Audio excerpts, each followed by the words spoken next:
할렐루야. 제 모습 좀 활짝 웃어주세요. 긴장하는 거 보이세요? 예, 오늘은 미가서 말씀을 나눌 거예요. 그래서 미가서 7장 18절에서 20절까지 말씀을 나누겠습니다. 1297쪽입니다. 구약성경. 우리 같이 한 목소리로. 저희 중등부 아이들과 같이 찾으신 분들은 눈을 동그랗게 뜨고 저를 봐주세요. 아, 찾으셨군요. 네, 같이 우리 한 목소리로 읽겠습니다. 주와 같은 신이 어디 있으리까? 주께서는 죄악과 그 기업의 남은 자의 허물을 사유하시며 인애를 기뻐하심으로 진노를 오래 품지 아니하시나이다. 다시 우리를 불쌍히 여기셔서 우리의 죄악을 발로 밟으시고 우리의 모든 죄를 깊은 바다에 던지시리이다. 주께서 옛적에 우리 조상들에게 맹세하신 대로 야곱에게 성실을 베푸시며 아브라함에게 인애를 더하시리이다. 아멘. 오늘 말씀의 제목은 여호와 같은 자 누구일까 했는데 이것은 미가의 이름의 뜻입니다. 제가 제목을 정할 때 미가의 기도, 미가의 마음, 미가 선지자 어떻게 할까 하다가 이 7장 18절부터의 말씀을 보면서 고백을 하죠. 주와 같은 신이 어디 있으리까? 그의 이름과 같은 것을 고백하는 것 같아서 이렇게 정해봤습니다. 미가는 선지자였습니다. 선지자는 구약의 히브리 말로 나비라고 하거든요. 그래서 앞의 일을 내다보고 예견하는 사람입니다. 그러니까 하나님으로부터 계시를 받고 그것을 전하는 사람이죠. 꿈이나 환상을 통해 또 계시를 전달받았을 뿐만 아니라 그는 그에게 주신 하나님의 말씀이 그대로 그 무게 그대로 전했던 사람입니다. 그래서 물론 예언과 선견의 두 가지 의미가 있지만 하나님의 말씀의 무게를 그대로 선포하는 자, 그리고 더하지도 덜하지도 않는 자, 그들이 선지자였습니다. 선지자는 타락한 시대에 하나님의 마음을 나눴고 하나님의 국률을 얘기했고 그 심판을 얘기했고 돌이킬 것을 날마다 선포했죠. 그 와중에 호세아는 음란한 여인으로 아내를 맞았고 그 아이들의 이름은 정말 뜻조차 수치스럽게 지어야 했었죠. 그리고 그 많은 사람들의 선지자들이 그렇게 그들의 삶을 통해서 하나님의 마음을 나타냈어요. 그 선지자의 삶이 말뿐이 아니라 삶을 통해서 우리에게 강력한 메시지가 됩니다. 물론 고전적인 시대에 선지자의 시대는 끝났습니다. 그러나 오늘날 우린 모두는 선지자로 부르심을 받았다는 것입니다. 왜냐하면 우리가 예수 그리스도의 증인이기 때문입니다. 저는 이것을 하이델베르그 제 요리문답 32문에서 찾아보았는데요. 같이 한번 볼까요?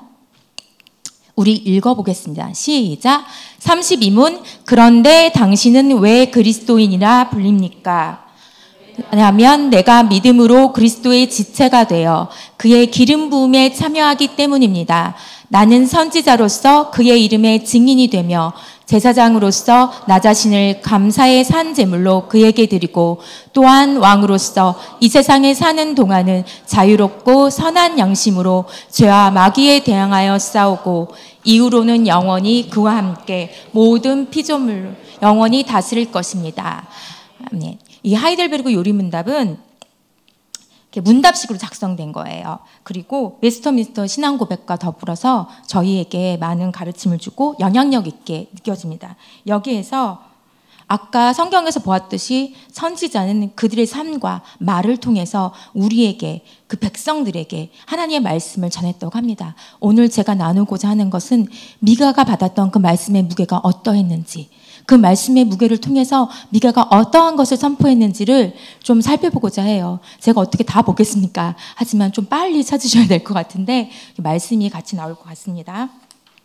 그럼 미가에게 부여된 하나님의 말씀은 무엇일까요? 이때는 북이스라엘이 아수르에 참이 멸망되고 남유다도 급진적으로 타락하던 그 세대였어요. 그때 하나님의 말씀을 듣고 미가가 등장합니다. 북이스라엘이 멸망하는 것을 보면서 남유다가 타락해가는 것을 보면서 하나님의 마음을 가지고 나타난 사람이죠. 이때는 이미 선민사회는 다 대다수 타락했습니다. 그리고 여호와의 심판이 이미 확정되었고 그 심판은 걷어질 수가 없었어요. 그래서 그렇지만 미가의 메시지 한편에서는 남은 자들을 향한 것이 있었습니다. 그래서 이 세를 향하여, 하나님의 백성들을 향하여 이 마음을 깨달으라고, 이 마음을 가져달라고 얘기를 하고 있습니다. 진정한 회개와 갱신, 외부적 상황이 어떠한 것이 올지 몰라도 하나님의 마음은 이렇단다. 미가를 통해서 하나님은 그 마음을 들려주길 원하셨습니다. 아까도 말씀드린 것처럼 유다와 이스라엘은 나눠져 있죠.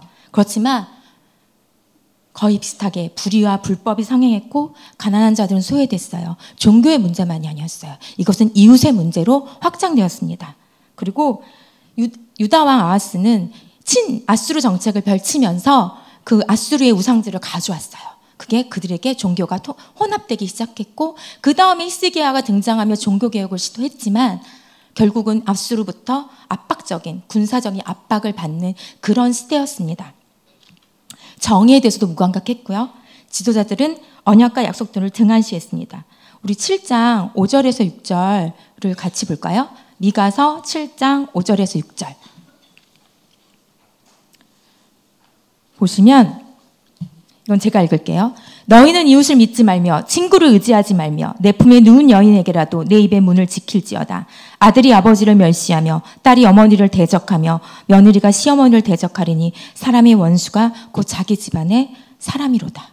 사실 지금과 별반 다르지 않는 것 같습니다. 그 역사는 계속 되풀이되고 있어요. 2장 9절에는 이건 제가 읽겠어요. 자녀들에 대한 하나님의 무관심을 나오네요. 내 백성의 부녀들을 그들의 즐거운 집에서 쫓아내고 그들의 어린 자녀에게서 나의 영광을 영원히 빼앗습니다. 다음 세대에게 하나님의 영광을 빼앗아 버리는 그런 일들까지 이 시대의 선민들은 하였습니다. 종교 지도자들 역시 마찬가지였어요. 제사장과 선지자들은 개인의 소득을 위해서 여호와의 이름으로 사역했습니다. 이거는 제가 새 번역으로 같이 한번 보려고 하는데 새 번역은 뭐라고 했냐면 예언자라는 자들이 나의 백성을 속이고 있다. 입에 먹을 것을 주면 평화를 말하고 먹을 것을 주지 않으면 전쟁이 다가온다고 협박한다. 예언자들아, 너희의 날이 끝났다. 이미 날이 저물었다. 내 백성을 결길로 이끌었으니 너희가 다시는 환상을 못 볼 것이고 다시는 예언하지 못할 것이다. 이 얼마나 하나님의 아픔이 있는지. 그들이 원하는 것을 얻었을 때는 그들에게 평안을 얘기하고 그들에게 원하는 것이 없다면 저주와 전쟁을 얘기합니다. 이것이 그때 당시에 종교 지도자들의 몫이었습니다. 그럼 유다는 이렇게 됐다면 예루살렘은 예외였을까요? 이거는 우리 같이 한번 찾아봅시다. 1장 9절에 말하고 있어요. 미가서. 제가 오늘 찾는 건 거의 다 미가서입니다. 같이 읽겠습니다. 시작. 이는 그 상처는 고칠 수 없고 그것이 유다까지도 이르고 내 백성의 성문 곧 예루살렘에도 미쳤습니다. 네, 선민의 나라인 유다를 넘어서 이제는 이스라엘 백성들조차도 그 상처는 고칠 수 없고 그것이 예루살렘까지 이스라엘까지 이루어졌다고 말을 했습니다. 사람들은 자기 중심적인 생활, 이웃이나 하나님을 돌보지 않았고 이런 현상은 국가 전체로 말미암아 타락하고 있습니다. 한 번 더 새 번역으로 볼 텐데요. 이게 2장 1절에서 3절 말씀입니다. 좀 작게 나왔는데 악한 국리하는 자들, 잠자리에 누워서도 음모를 꾸미는 자들은 망한다. 그들은 권력을 지었다고 해서 날이 새자마자 음모대로 해치우고 마는 자들이다. 탐나는 밭을 빼앗고 탐나는 집을 제 것으로 하고 집 임자를 속여서 집을 빼앗고 주인에게 딸린 사람들과 유산으로 받은 밭을 제 것으로 만든다. 그러므로 나 주가 말한다. 내가 이 백성에게 재앙을 내리기로 계획하였으니 이 재앙을 너희가 피할 수 없을 것이다. 너희가 거만하게 걸을 수도 없을 것이고 그처럼 견디기 어려운 재앙의 때가 뗄 것이다. 하나님께서는 이렇게 미가를 통해서 선포하게 하셨습니다. 탐나는 밭을 빼앗고 아무런 죄책감을 느끼지 않았고 탐나는 집을 제 것으로 만들고 집 임자를 속여서 그것을 빼앗고 유산으로 바친 밭을 제 것으로 만들어버리는 것이 사실 지금의 우리의 모습과 별반 다르지 않습니다. 시온은 하나님의 왕국, 또 다윗의 왕조, 하나님의 백성, 그의 백성들의 축복된 관계를 말하는 곳이에요. 그곳이 무너질 거라고는 아무도 생각을 못했죠. 왜냐하면 사람들은 시온이 멸망할 수밖에 없다고 말도 안 돼. 우리의 선민에게 허락하신 그 땅이 멸망한다고? 아니야. 이것은 영원히 계속될 거야. 이게 3장 12절에 뭐라고 말씀하냐면 이러므로 너희로 말미암아 시온은 갈아엎은 밭이 되고 예루살렘은 무더기가 되고 성전에 사는 수풀의 높은 것이 되리라. 지도자들은 스스로 안전하다고 느꼈어요. 안전해, 평안해, 괜찮아. 그리고 오직 평화와 번영만을 생각했습니다. 하나님이 그들과 함께하리라. 아까 말씀드린 것처럼 이미 약속하셨잖아. 무슨 말씀이야? 그 약속은 변개치 않으셔. 그 약속은 신실하셔. 하지만 그들의 행동과 그들의 마음과 그들의 생각과 그들의 모든 것은 하나님을 향하여 달려가는 것이 아니라 하나님의 반대를 향하여 달려가고 있습니다. 주님은 참을 수가 없었어요. 그것을 그 미가를 향해 그 말씀의 무기가 던져졌을 때 미가는 그것을 선포할 수밖에 없었습니다. 그러나 하나님께서는 우리에게 돌이킬 수 있다고 말씀하시며 미가서 6장 8절을 통해서 하나님 원하시는 것을 분명히 말씀하세요. 우리가 가장 잘 아는 말씀이 있을 것입니다. 우리 같이 읽어볼까요? 시작. 사람아, 주께서 선한 것이 무엇임을 내게 보이셨나니 여호와께서 내게 구하시는 것은 오직 정의를 행하며 인자를 사랑하며 겸손하게 내 하나님과 함께 행하는 것이 아니냐. 저도 이 말씀 되게 좋아하거든요. 정의, 이것은 하나님의 속성입니다. 그런 동시에 우리에게 요구하시는 하나님의 명령입니다. 공동체, 특별히 제자 공동체, 또 중등부 공동체, 이 나라와 이 민족의 공동체 안에서 자기 이웃과 올바른 관계를 유지하는 것, 깨어진 관계를 회복하는 것, 그리고 이것은 시편 106편에는 정의를 지키는 자들과 항상 공의를 행하는 자는 복이 있다. 우리의 삶의 행동에서 말씀하셨어요. 그리고 시편 37편에서는 의인의 입은 지혜로우며 그의 혀는 정의를 말하며 우리의 입에서 정의를 말하라고 하셨습니다. 또 생각과 사상은 잠언 말씀을 통해서 의인의 생각은 정직하여도 악인의 도모는 속임이니라. 보이고 간직해야 할 정의로움, 우리 말속과 생각과 우리 행동 속에서 이것은 그 개인적인 것을 더 나아가서 사회적인 약자들을 위해서 고아, 과부, 돌봐야 할 사람들, 우리의 힘이 필요한 것까지 하나님은 그렇게 정확히 말씀하십니다. 우리끼리 잘 살고 우리끼리 잘 먹고 우리끼리 평화를 누리고 화평을 누리는 것을 넘어서 너희 돌봐야 할 것이 어디 있느냐, 너희들의 눈이 가야 될 것이 어디 있느냐, 내가 바라보는 것이 어디 있느냐고 하나님은 분명히 말씀하십니다. 그 안에서 정의란, 내가 말한 정의는 개인적인 정의가 아니야. 그것은 개인적인 정의를 넘어 사회까지 이르는 그 정의야 라고 하나님은 말씀하셨습니다. 그렇기 때문에 이 정의의 무게가 우리에게는 어떻게 다가올까요? 어쩌면 정의라면 사전적 의미에서 제가 말씀드렸지만 분명히 이 말씀을 듣고 저는 이 시간들을 지내면서 여러분 안에 하나님이 내가 너에게 원하는 정의가 무엇이니? 이것이다. 행하라고 말씀하실 거예요. 그것에 그 말씀의 무게를 졌던 미가처럼 우리가 그 말씀의 무게를 지는 우리였으면 좋겠습니다. 인자를 사랑하며, 여기서는 헤세드 많이 들으셨을 거예요. 어떤 명칭을 하거나 장명을 할 때 헤세드 좋잖아, 헤세드 좋잖아, 사랑 막 이렇게 얘기를 하는데, 인자란 이것은 하나님이 자기 백성을 향한 사랑을 나타내는 표현이에요. 한글 성경이 인자라 표현을 통해서 자상함, 친근함, 애정이라는 의미도 지니고 있지만 근본적인 의미는 자기의 백성에게 베푸신 언약적 사랑. 사실 우리는 언약을 맺을 수 없는 존재인데 하나님이 일방적으로 맺으셨어요. 근데 그 하나님은 그 언약을 지키시고 내가 너와 언약을 맺었잖아. 내가 맺었잖아. 저희는 그런 대상이 아니에요. 내가 맺었어. 그 언약에 의거해서 내가 너희를 사랑할 거야. 내가 그 언약을 지킬 거야 라는 헤세드입니다. 이 하나님의 언약적 사랑에 충성됨으로 나아가는 것, 우리가 그분께도 그 한결같은 사랑으로 우리의 그것을 드려야 하진 않을까. 그 미가의 그 마음이라고 생각합니다. 겸손하게 내 하나님과 행하는 것은, 겸손은 하나님 앞에서 자신이 아무것도 아닌 거.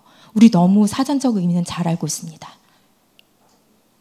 나는 너무 아무것도 못해요가 아니라 주님, 내가 주님 외에는, 주님이 없이는 아무것도 할 수 없는 그 단전으로부터의 고백을 주님은 지금도 받기를 원하십니다. 그리고 하나님께 긍휼을 구하는 마음. 이 성경은 일관되게 강조합니다. 성도의 덕목에서 잠언, 로마서, 빌립보서, 골로새서, 베드로전서, 신약과 구약을 통틀어 말씀하고 계세요. 하나님은 겸손한 자와 함께 하시고, 이사야 말씀, 그의 소원을 들어주시고, 시편에서 은혜를 베풀어 주시고, 잠언과 야고보에서 예수님은 자신이 겸손하다고 말씀하셨고, 너희가 어린아이처럼 겸손하지 않으면 나에게 올 수 없다고 하셨어요. 그리고 바울도 역시 예수님의 겸손해짐을 말했고 믿는 자들의 겸손을 동시에 명령하였습니다. 그리고 베드로도 하나님과 성도 앞에서 겸손하라고 권면하고 있습니다. 제가 말씀을 준비하면서 신학 용어 중에 디바인 패시브라는 단어를 발견했습니다. 이거는 뭐냐면 성경이 어떤 사건을 설명할 때 동사를 수동태로 사용한 인간이 아닌 하나님이 주체가 되신다는 거죠. 다시 설명해 드린다면 인간이 주체가 돼서 부흥에 도달한 것 같고 인간이 주체가 돼서 기도의 자리로 나가는 것 같지만 그 모든 것을 섬세함으로 인도하신 분은 하나님이라는 거죠. 그것이 얼마나 감사하고 그런 표현이 있다는 것이 너무나 감사하더라고요. 이 세상을 창조하신 광대한 하나님께서 우리네 삶에 간섭하시는 거죠. 제가 4월 설교 때 말씀드린지 모르겠지만 제가 섬기던 교회 목사님께서 돌아가셨거든요. 그때 돌아가시기 전에 제가 이메일을 받았던 기억이, 저는 유언처럼 지내고 있는데, 방실아, 하나님은 광대하셔. 하나님은 선하셔. 그것만 붙들어. 저는 지금도 그것을 붙들려고 몸부림칩니다. 광대하신 하나님은 어쩌면 저의 삶과 무관하다고 느낄 수 있습니다. 아, 지금 역사 속에서 일하고 계신데 나의 삶과는 무관한 것 같아. 내 기도를 들으시기는 하시는 걸까? 내 음성을 하시는 걸까? 내 사정은 아시는 것일까? 근데 선하신 하나님은 당신의 신실하심, 당신은 내게 어떠한 일이 있을지라도 당신은 신실하십니다. 나에게 간섭하실 것입니다. 이 모든 것을 합력하여 선을 이루실 것을 나는 믿습니다라는 그 고백이라고 생각을 합니다. 그래서 우리는 우리 자신을 할 수 없어요. 그 날마다의 고백이 우리 안에 있기를 기도합니다. 기도하니 회개케 됩니다. 기도하니 품을 수 없는 자를 품게 됩니다. 기도하니 더 겸손게 됩니다. 맞습니다. 저는 이 신적, 수동태, 디바인 패시브로 한번 바꿔봤어요. 하나님이 그 모든 것의 주체가 되시어 절 회개의 자리로 부르십니다. 그래서 기독케 하십니다. 그러니 회개가 터지며 통곡이 됩니다. 하나님이 주체가 되셔서 저를 기도의 자리로 부르십니다. 품을 수 없는 자들을 품도록 하시고 저의 강팍함과 모진 마음과 고집과 좁은 속을 품을 수 있도록 바꾸십니다. 하나님이 주체가 되셔서 저에게 겸손을 구하게 하십니다. 구하였기에 겸손할 수 있는지, 그 겸손을 행할 수 있는지 그 자리로 이끄십니다. 제 깃털을 날려보시는 거죠. 제 깃털은 날아봐야지 알아요. 제가 겸손한지 겸손하지 않은지. 우리는 기도를 하며 제가 이렇게 기도를 했는데 왜 굳이 또 시험 들게 하십니까? 하시지만 사랑을 구한다면 사랑을 할 수 있는 자리로 부르실 것입니다. 겸손을 구했다면 겸손의 자리로 부르실 거예요. 아이들을 사랑하고 싶어요. 아이들을 품고 싶어요. 기도했다면 하나님은 그 자리로 부르실 거예요. 그 어느 하나 주님의 은혜가 없다면 제가 여기 서 있을 수 없고 여러분이 이 자리에 서 있을 수 없습니다. 숨겨진 하나님의 이끄심, 숨겨진 하나님의 그 일하심이 우리로 하여금 이 자리로 이끌고 이 자리에서 당신의 말씀을 사모하고 당신의 얼굴을 구하게 하시고 그 마음을 품게 하신 하나님을 찬양합니다. 미가는 이런 죄악에 대해서 몸소 체험했어요. 그리고 사로잡힌처럼 애곡했고 맨발로 다니면서 포로가 되는 공포를 실감했습니다. 1장 8절에 보면 뭐라고 얘기하면 같이 읽겠습니다. 이러므로 내가 애통하며 애곡하고 벌거벗은 몸으로 행하며 들깨같이 애곡하고 타조같이 애통하리니. 들깨같이 애곡하고 타조가 어떻게 애통하는지는 잘 모르겠어요. 근데 미가는 이것을 견딜 수가 없었어요. 우리가 만약 하나님께서 주신 무거운 짐이 있다면 우리는 어떻게, 때로는 그걸 무시해요. 하나님 지금 제가 할 수 없는 상태잖아요. 아시잖아요. 저를 꼭 이렇게까지 하셔야겠어요? 이렇게까지 저를 밀어내셔야겠지요. 하나님 저를 아신다며요. 고백하기 전에 우리에게 그 마음을 부어주실 때 하나님 저는 할 수 없습니다. 저는 어느 것 하나 구할 수 없습니다. 그렇지만 당신이 일하셔서 나로 하여금 그 자리에 이 타조같이 애통하고 들깨같이 애곡하며 그 말씀의 무게를 졌던 미가처럼 그 말씀의 무게를 지을 수 있는 내가 우리 모두에게 있기를 기도합니다. 그렇지만 심판만 선포한 건 아니었어요. 너희들이 포로로 갈 거야. 근데 소망이 있어. 얼마나 감사한지. 너희 죽어라 하면 정말 너무 괴로울 것 같은데 소망이 있다고 하세요. 7장 7절을 보면 이거는 같이 찾을게요. 하나님을 신뢰했기 때문에 그는 소망이 있었고 기도했어요. 같이 읽읍시다. 시작. 오직 나는 여호와를 우러러보며 나를 구원하시는 하나님을 바라보나니 나의 하나님이 나에게 귀를 기울이시로다. 아멘. 아멘. 그는 소망을 받기 때문에 이렇게 기도했어요. 여호와를 먼저 봐야겠죠. 그리고 그분의 구원이 그에게부터 온다는 것을 봐야 합니다. 그리고 그분이 나의 기도를 들으신다는 것. 그것은 분명히 말씀하셨기에 지금도 동일하게 우리에게 임하시는 은혜입니다. 그리고 속량을 선포하셨어요. 너희들이 돌아올 거야. 4장 10절입니다. 4장 10절. 같이 읽을까요? 시작. 딸 시온이여. 잠깐만요. 속량이잖아요. 목소리를 높여서 하이톤으로 시작. 딸 시온이여 해산하는 여인처럼 이제 내가 성읍에 나가서 들에 거주하며 또 바벨론까지 이르러 거기서 구원을 얻으리니 여호와께서 거기서 너를 내 원수들의 손에서 속량하여 내시리라. 아멘. 이것은 남아있는 남은 자를 향해 선포하신 거예요. 아직도 죄악 가운데 있는 자들은 그것들을 듣지 못하고 선택하지 못합니다. 하지만 이제 내가 너희를 속량할 거야. 너에게 심판이 임하지만 이렇게 너희를 구해낼 거야. 그리고 저는 자, 쫓겨난 자, 환난 받게 한 자들을 모으셔서 그들로 강한 나라로 만드신다고 합니다. 이것이 6절 말씀입니다. 미가서 4장 6절에서 8절 말씀. 같이 읽을까요? 시작. 여호와께서 말씀하시되 그날에는 내가 저는 자를 모으며 쫓겨난 자와 내가 환난 받게 한 자를 모아 발을 저는 자는 남은 백성이 되게 하며 멀리 쫓겨났던 자들이 강한 나라가 되게 하고 나 여호와가 시온산에서 이제부터 영원까지 그들을 다스리라 하셨나니 너 양떼의 망대요 딸 시온의 산이여 이전 권능 곧 딸 예루살렘의 나라가 내게로 돌아오리라. 아멘. 전원자는 육체적으로 전원자일 수 있어요. 하지만 우리는 주님을 의지할 수밖에 없는 전원자입니다. 주님만이 필요합니다. 라고 고백하는 자고, 환난받게 한 자는 심판을 받아서 멀리 떠났던 자들, 그들을 다시 모을 거라고 말씀하시는 하나님의 음성이 여기 있습니다. 근데 그들을 모아서 내가 강한 나라로 만들게, 내가 그들을 모아서 나를 바라보는 강한 나라로 만들게 말씀하십니다.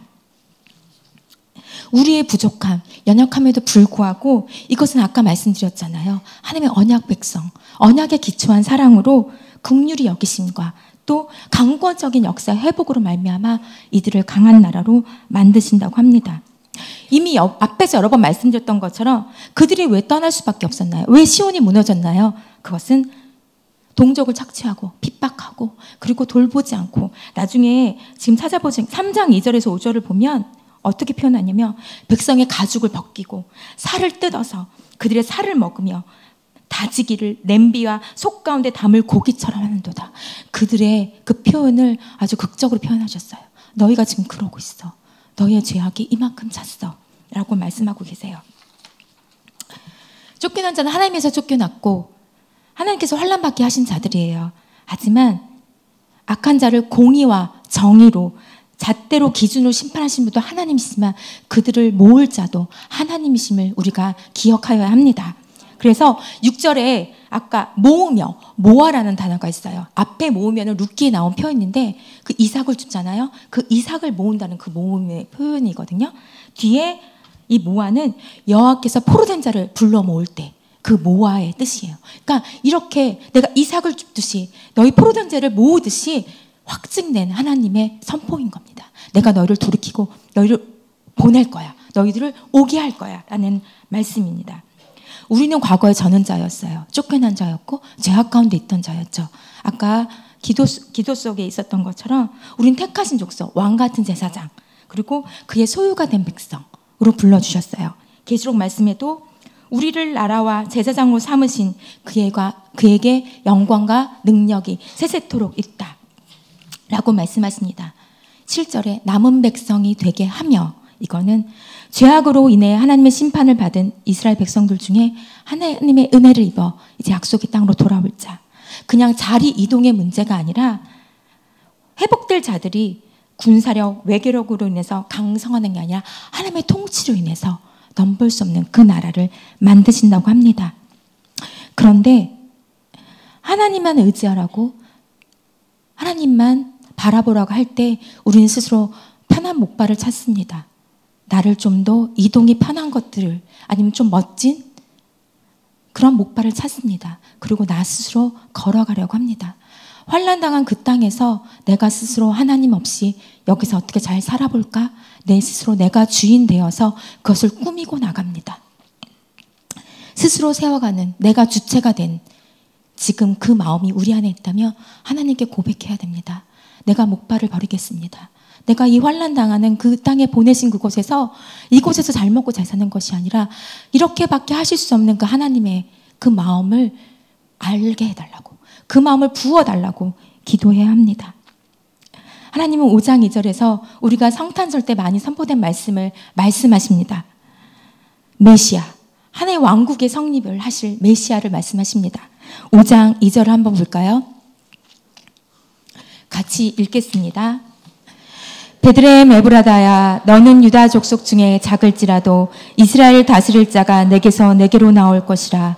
그의 근본은 상고에 영원에 있느니라. 아멘. 그리고 그것은 유대인뿐만 아니라 이방인들도, 그것이 5장 7절 8절에 남은 자는 많은 백성 가운데 있고 이들이 이슬 같고 풀이에 내리는 단비 같아서 여러 나라 가운데서 많은 백성 가운데 있다고 하십니다.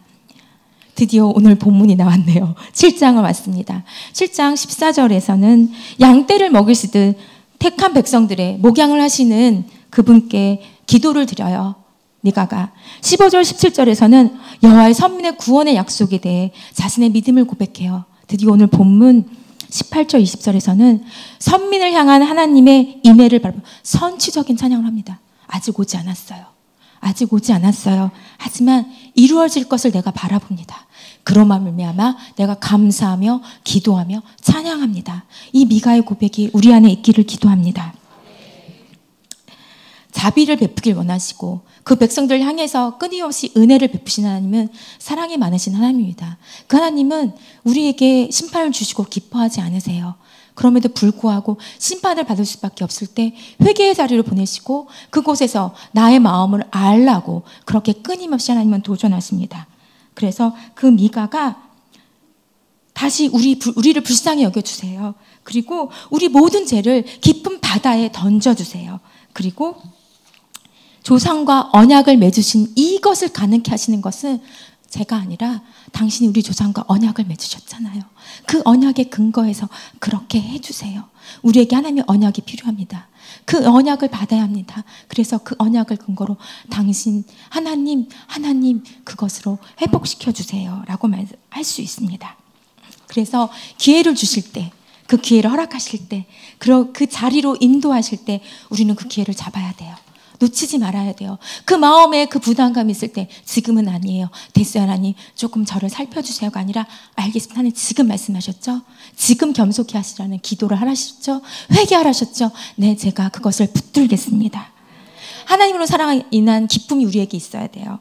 죄로 인한 애통함이 있어야 돼요. 저는 십자가에 그것이 다 있는 것 같아요. 하나님의 사랑의 절정, 죄로 인해 그것을, 그런 애통, 하나님의 그 절절 끓는 마음, 그것이 우리의 삶 속에서 날마다 하나님을 기뻐하는 마음이 있다면 죄로 인한 애통이 날마다 있어야 합니다. 그것이 우리 모두에게 있기를 원합니다. 이제 말씀 마치면서 한 찬양의 가사를 부르기 원하는데요. 짧아요. 나의 믿음은 주께 있네. 십자가 능력이 내 소망 되었네. 주께서 우리를 승리케 하시네. 나의 능력, 나의 소망 주께 있네. 근데 이 찬양은 첫 번째 가사가 영어를 못하지만 In Christ alone I place my trust. 하나님께 홀로 place는 놓다거든요. 저의 신뢰를 놓겠습니다. 지금 이 시간 혹시 여러분의 신뢰가 다른 곳에 놓여졌거나 목발에 있거나 환난 당한 땅에 있다면 주님, 저는 그곳에서 내 신뢰를 가져오겠습니다. 당신께 그 신뢰를 드리겠습니다. 나의 그 파워 오브 더 크로스, 십자가의 능력 안에서 내 영광이 발견될 것이고 in every victory, 이 모든 그 십자가의 그 승리 안에서 저로 하여금 말하게 해주세요. My source of strength, 나의 힘의 근원이 말소서 나의 소망의 근원이 in Christ 홀로 오직 하나님 함께 그 하나님 안에만 있습니다. 우리 다 같이 이 찬양을 고백하겠습니다.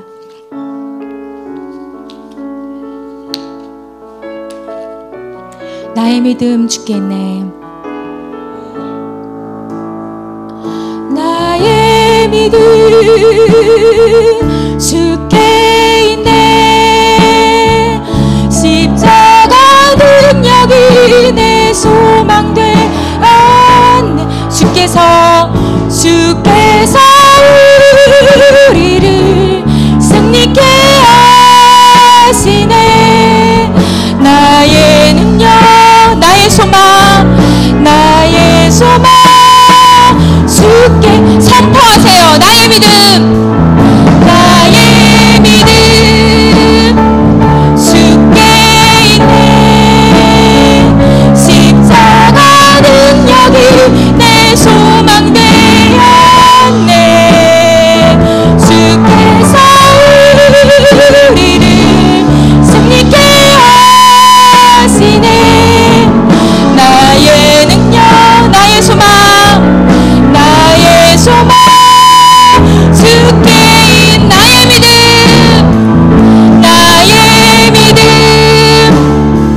주께 있네. 십자가 능력이 내 영광 되었네. 주께서 우리를 승리케 하셨네. 나의 능력 나의 소망 주께 있네. 우리 기도합시다. 미가처럼 성취적인 찬양에 그걸로 기도할 수 없습니까? 주와 같은 신이 어디 계십니까? 여호와 같은 자가 누구십니까? 고백할 수 없다며 주님 도와주세요. 저는 스스로 저를 보호할 수 없습니다. 신실하신 언약을 지키신 아버지 하나님을 붙들겠습니다. 스스로 강한 나라를 이루었던 것을 회개합니다. 주여 부르고 기도하겠습니다. 주여 하나님 그렇습니다. 우리가 스스로 세웠던 모든 옷발을 버리겠습니다.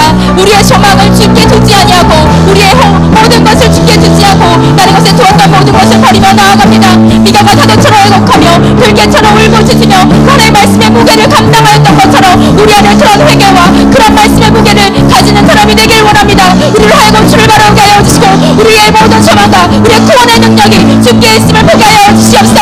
열시구서 온전하신 왕 대신 그 십자가의 사랑이 지금도 우리를 일으켜 세우며 우리를 하여금 그 열심히 이루게 하신 것을 바라보고 나갈 때마다 우리의 모든 이 구성한 사람마다 우리의 정의를 행하며 인자를 사랑하며 하나님과 한가히 하는 것을 기뻐하는 자가 우리 모두 공동체 가운데 있게 하여 주시옵소서. 하나님 기도할 때 말씀하여 주시고 기도할 때 겸손케 하여 주시고 기도할 때 하나님의 원하는 것을 바라볼 수 있는 내가 넘쳐나길 소원합니다. 주여 함께 하여 주시고 다시어 주시옵소서. 또 한 가지 기도하기를 원하는 것은 긍휼을 베풀어 주시옵소서. 하나님의 긍휼이 필요합니다. 제가 이루어가는 신앙이 아니라 성령으로 말미암아 기도하고 성령으로 말미암아 회개하고 성령으로 말미암아 승리하는 삶이 되게 달라고 같이 기도하겠습니다. 주여 하나님 그렇습니다. 하나님 우리가 이루어가지 않겠습니다. 우리가 꿈꾸지 않겠습니다. 우리가 어찌하는 주체가 되지 않겠습니다. 당신의 전적인 일 당신께서 이루어가시는 것을 보기를 원합니다. 기도의 자리를 이끄신 것도 하나님이요 기도를 말씀하신 것도 하나님이요 우리를 하고 섬기게 하시는 것도 하나님이요 그 모든 것을 가능케 하시는 것이 성령님임을 고백합니다. 주여 우리 가운데 그 긍휼을 베풀어 주시옵소서. 우리는 언제 어느 거 하나 우리의 힘과 능력으로 할 수 없음을 다시금 절감하며 고백합니다. 하나님 우리를 하여금 그 은혜를 주시고 날마다 그 승리를 선포케 하시고 예수 그리스도의 온전하신 그 왕 되심만을 기억하는 우리의 삶이 되게 하여 주시옵소서. 하나님 그렇습니다. 우리의 소망이 주께 있음을 고백할 때마다 말할 수 없는 그 소망이 세상에 할 수 없는 소망이